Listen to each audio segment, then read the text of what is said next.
Days of our lives, Rachel Black gets arrested in front of Brady, and I have a lot to say about this. Rachel Black, arrested in front of Brady. Let that sink in for a second. Not whispered about, not discovered off screen. Right in front of her father. And if you think that's just a dramatic plot beat designed to shock us for one episode and then disappear, oh, you sweet summer child. You clearly don't know how deep this really goes. Because I've been sitting with this spoiler, turning it over, looking at it from every angle. And what I see underneath it is not just a teen in trouble. What I see is the culmination of years of psychological damage that this show has been quietly, methodically building, and I am going to break every single layer of it down for you today. Buckle up. This is going to be a long one, and worth every second. The spoiler breakdown, what we know and what's being left out. Alright, let's start with the facts on the table, because we need a foundation. Before I go completely off the rails with analysis, DOOL spoilers are confirming that next week, Brady Black is going to witness something that no parent is ever prepared for his daughter Rachel, played by Alice Halsey, gets arrested. Right there, in front of him.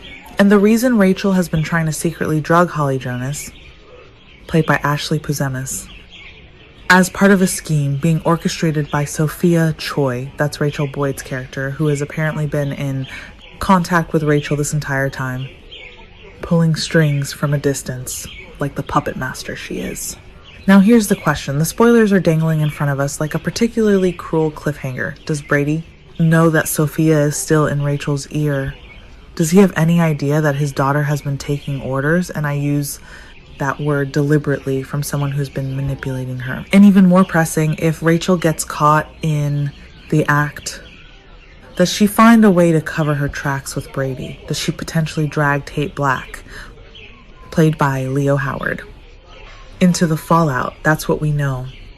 Surface level, 30%. Now, let's go deeper. Because the story here is not really about the arrest. The arrest is just the match. The powder keg has been building for years. Rachel Black, the most damaged teen in Salem.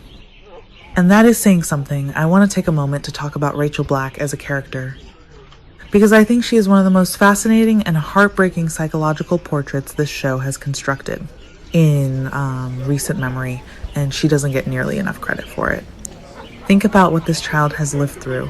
And I mean, really think about it. Rachel was born into one of Salem's most volatile dynamics, the Brady-Kristen orbit. From her earliest years of consciousness, she was the center of a tug-of-war between two people who loved her desperately and could not stop using that love as a weapon against each other. Kristen DiMera, her mother, is a woman of extraordinary intelligence and capability who has also committed acts of breathtaking cruelty. Brady Black, her father, is genuinely good at his core, but has a pattern of making catastrophically bad decisions, particularly when it comes to the women in his life. And Rachel absorbed all of it. Here's what I think about Rachel that I don't see discussed enough. She is not simply a troubled teenager acting out. She is a child who learned very early that the adults around her were unreliable narrators of their own lives. She watched her mother manipulate, scheme, and justify it all through love. She watched her father oscillate between enabling Kristen and fighting her. And somewhere in that chaos, Rachel developed a worldview where loyalty is the highest virtue, where protecting the people you love means doing whatever it takes, and where the ends absolutely justify the means. Sound familiar? It should, because that is Kristen DiMera's entire psychological framework. Rachel is not rebelling against her mother's legacy. She is embodying it. And that is what makes this storyline genuinely tragic rather than just dramatic. Sophia Choi, the villain we should have been taking more seriously.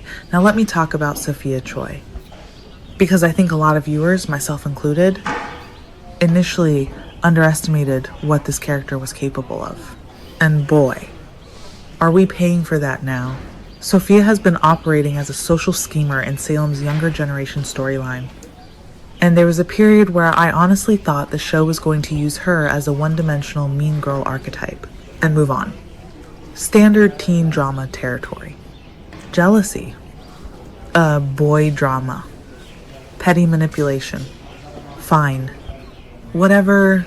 But here's the kicker. The fact that Sophia has maintained ongoing contact with Rachel, has been feeding her instructions, has apparently convinced this girl to risk everything, including her freedom, to drug another teenager. That is not mean girl behavior. That is calculated. Sustained psychological manipulation of a vulnerable young person. That is genuinely dark. And I want to know why. What is Sophia's actual endgame here? Because drugging Holly Jonas is not a spontaneous act of jealousy. It requires planning. It requires resources. It requires someone cold enough to use a child who's clearly already psychologically fragile as a tool. What does Sophia gain? What is she protecting? What is she trying to destroy? I have a theory, and I'll get to it. But first, let's talk about the relationship at the absolute heart of this Brady and Rachel. Brady Black, the father who keeps almost getting it right. Let's be real for a second about Brady Black, because I have complicated feelings about this man, and I think this storyline is going to force us all to confront them. Brady is fundamentally a good person trying to do right by his daughter in an impossible situation. I've always believed that, and this is a significant, but Brady has a deeply entrenched pattern of being the last person in any room to see what is directly in front of him, particularly when it involves the people he loves most. He didn't see what was happening with Kristen until it was catastrophic. Repeatedly. He didn't see what Rachel was going through emotionally during some of the most turbulent periods of her young life. He responds to crisis with love and intention, but the early warning signals, they consistently get past him. So the image of Brady watching his daughter get arrested is not just dramatically powerful, it is the logical culmination of that pattern. It is the moment where the thing he failed to see becomes literally impossible to look away from.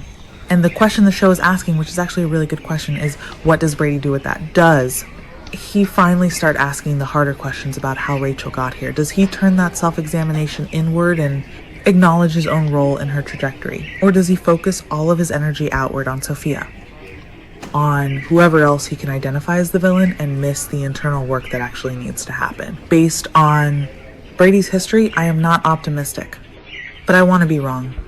I really do. The Holly Jonas angle, why this target is not random. Here's something I don't think enough people are examining why. Why is Holly Jonas the target of this scheme? On the surface, it looks like teenage rivalry. Holly and Tate. Rachel's complicated relationship with Tate. Jealousy. Competition, that's the easy read. But I think the Holly angle goes deeper than that. And it connects to some history that the show has been carefully maintaining. Holly Jonas carries her own significant weight in Salem's story. The circumstances of her life, her mother Nicole's history, the connection she carries simply by existing, Holly, is not a neutral figure in Salem's social ecosystem. She's a legacy character by inheritance, even if she's still young. And targeting Holly is, whether Rachel fully understands it or not, a provocation that ripples outward far beyond teenage drama. If Holly is drugged, if someone deliberately tampers with her health, the investigation that follows will not stay contained to the high school level. It will pull in Nicole. It will pull in EJ. It will pull in connections that Rachel and Sophia may not have fully calculated. The collateral damage of this scheme, if it lands the way it's heading, is going to be significantly larger than either of them anticipated. And you know what? I think Sophia knows that. I think that's part of the point. Historical context, Salem's long history of children paying for their parents' sins. Let me take a step back and do what I love doing, connecting this to the larger tapestry of Days of Our Lives history. Because this show has been telling this particular type of story for decades, and the echoes are unmistakable. Salem has always been obsessed with the idea of generational consequence. The sins of the parents visiting themselves upon the children. Think about Sami Brady raised in the chaos of Roman and Marlena's world, absorbing their patterns, ultimately becoming a force of nature shaped entirely by the emotional environment of her childhood. Think about Will Horton, who navigated his identity in the shadow of his mother's explosive life and found his own path through extraordinary difficulty. Think about the DiMera children, one after another. trying to define themselves in the shadow of Stefano's legacy. Rachel Black is the latest iteration of this archetype. And what makes her particularly compelling is that her situation is arguably more psychologically complex than most. Because unlike some of Salem's legacy children who had at least one stable parent as a reference point, Rachel's two parents have been in fundamental opposition for essentially her entire life. There was no unified message. There was no consistent framework. There was just love, chaos, manipulation, and the expectation that she would somehow find her footing in the middle of all of it. She didn't find her footing. She found Sophia, and Sophia handed her a purpose, a direction, a sense of agency, all of it pointing directly off a cliff. This is not a new story, but that doesn't make it less devastating. The Tate factor and why I'm worried about him getting pulled under. I can't get through this analysis without talking about Tate Black, because spoilers are hinting that he may get drawn into the fallout of Rachel's arrest, and honestly, that terrifies me for him. Tate is in one of those delicate character positions where the show hasn't fully committed to who he is yet. He's Brady's son. He's got his own complicated emotional history. He's been navigating relationships with both Holly and Rachel in ways that have put him in the middle of something he probably doesn't fully understand. And if Rachel's arrest lands on him, if he becomes implicated, or if he's forced to choose sides in a way that defines his character going forward, the writers have a significant decision to make. Do they let Tate be the person who actually sees Rachel clearly, the one who understands what she's been through and responds with both honesty and compassion? Because that would be genuinely interesting character development Tate as the moral center of a story that desperately needs one. Or do they pull him into the chaos, make him complicit or victimized or simply collateral damage? I know which version I want. I'm just not sure the show will give it to me. But I'll be watching very, very closely. My theories, my predictions, and I'm committing to all of them. Okay, theory time. Here's what I think is actually going on and what I think is coming. Theory 1, Sophia Choi has a connection to Salem's history that we haven't fully uncovered yet. The level of calculation she's operating at, maintaining secret contact with Rachel, orchestrating a drugging scheme, using a teenager as a proxy. This is not amateur hour. This is someone who has a specific goal that goes beyond teenage rivalry. My gut says there's a family connection or a grudge that runs deeper than anything we've been shown so far. Watch for a reveal that recontextualizes everything Sophia has done. Theory 2, Rachel does not successfully cover her tracks with Brady after the arrest. I think this is the moment where Brady finally fully sees his daughter, not the version he's been hoping she is, but the version she's actually become. And I think that confrontation is going to be one of the most emotionally raw scenes the show has produced in this storyline. The question is whether Brady responds to it with wisdom or with his classic Brady brand tunnel vision. Theory 3, Holly is not just a victim in this story. She's going to become an active participant in the fallout. Being targeted has a way of clarifying things for people. And Holly has been a somewhat passive figure for portions of this arc. I think getting drugged or nearly drugged is the moment that turns her from supporting character to active agent in her own story. And that is a version of Holly I am very ready to see. Theory 4, and this is the dark one, before this arc resolves, Kristen DeMera becomes involved because Rachel getting arrested, Brady being devastated, a scheme targeting a teenage girl that is the exact combination of circumstances that Kristen cannot stay away from. Whether she swoops in to help Rachel, to exploit the situation, or both simultaneously in her particular Kristen way, I don't think this story ends without her fingerprints on it. And honestly, that might be the most interesting version of where this goes.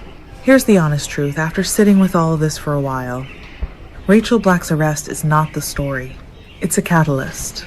The real story is about what happens to the people around her, Brady. Tate, Holly, and eventually Kristen, when they are forced to confront the consequences of everything that led to this moment.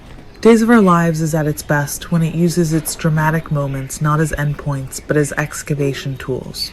When the explosion in episode 12 reveals the fault lines that have been building since episode 1, And if the writers handle Rachel's arrest with the depth and psychological honesty that this character's history demands, rather than treating it as a sweep stunt that resets to normal 2 weeks later, this could be genuinely powerful television.